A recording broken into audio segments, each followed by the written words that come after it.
Today's pronunciation lesson is contrasting the sounds t and p.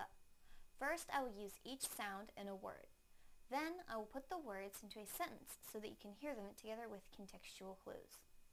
Please listen closely to the differences in the sounds. First, the t sound in the word tile. Tile, tile. Now the p sound in the word pile. Pile, pile. Now I will use them both in a sentence. Put the tile in the pile. Put the tile in the pile. Put the tile in the pile. Thank you for watching CartoonEnglish.tv's pronunciation lesson. Come visit our website for free lessons, games, and chat.